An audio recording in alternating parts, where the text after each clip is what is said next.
They confirmed that the darkest nightmares you might have had during the Bush presidency were at minimum plausible. People pulled off the streets without warrants on the order of the president. U.S. military strikes on American soil because of purported terrorism. Newspapers, radio, television, the internet restricted by a declaration of urgent necessity. None of it happened. But in our third story in the countdown, we learned today that Mr. Bush's Justice Department thought all of it could have legally. The current Justice Department releasing 9 Bush-era memoranda late this afternoon. Attorney General Eric Holder citing transparency and openness in a statement, though there are other still classified documents yet to be made public. But the memorandum, dated October 23, 2001, from the Assistant Attorney General John Yoo, is plenty.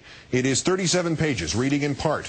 We conclude that the President has both the constitutional and statutory authority to use armed forces in military operations against terrorists within the United States.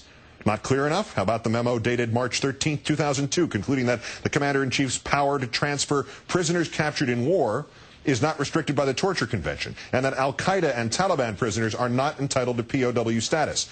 And while that sounds like something we have heard before, a little gem on page 20 of the same 34-page document may give everyone pause. Quote, "In sum, historical practice firmly supports the power of the President to transfer and otherwise dispose of all, emphasis included, individuals captured incident to military operations, and not merely those individuals who may technically be classified as prisoners of war under relevant treaties."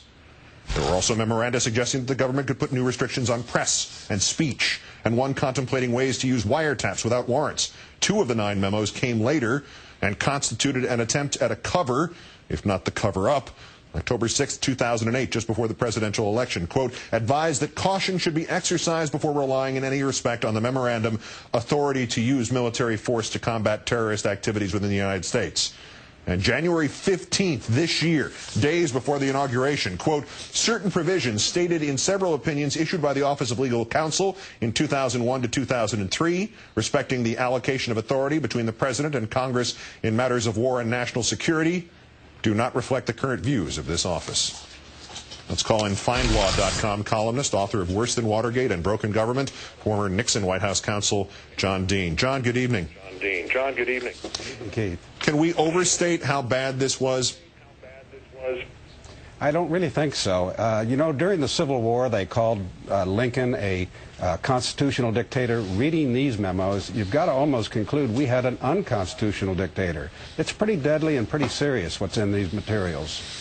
One could argue that in a time of widespread violent crisis, were we to have one in this country, that maybe the military could be used, maybe it would be needed to be used against terrorists. Maybe you could seize terrorists and worry about the legal niceties later.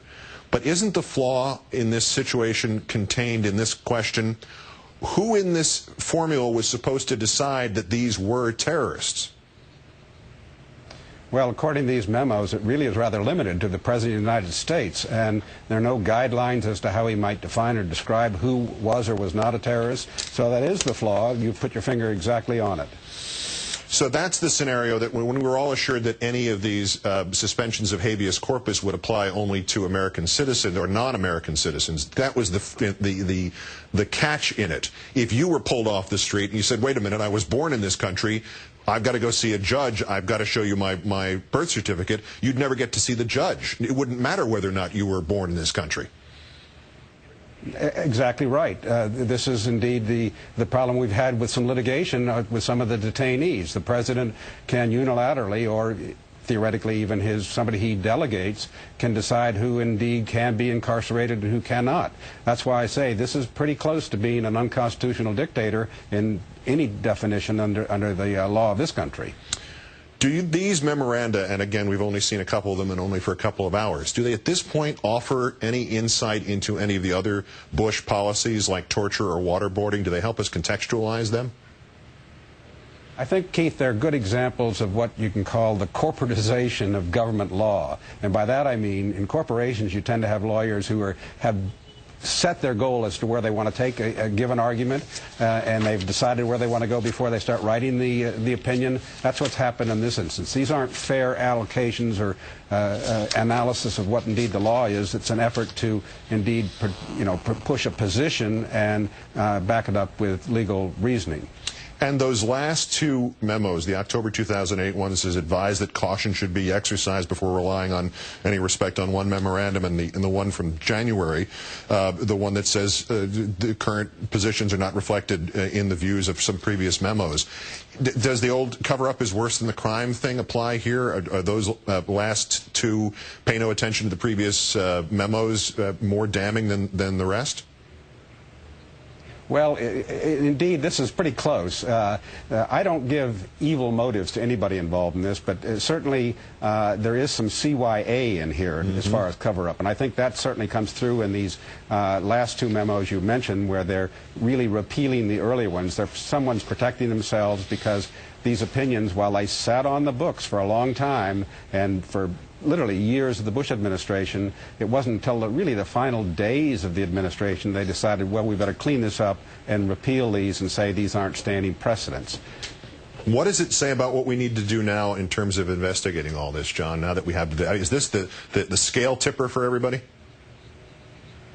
It could be, because the public is going to be aware of a lot more than they were aware. There is an investigation that's been ongoing. It started in late in the Bush administration by the Office of Professional Responsibility.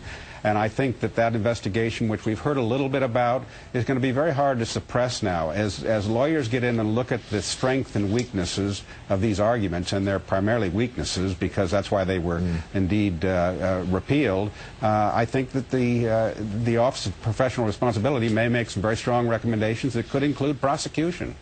John Dean, the author of Broken Government and Worse Than Watergate, and who knew we would have to congratulate George Bush on his restraint. Great, thanks, John. Thanks, John. Thank you, Keith. Hoist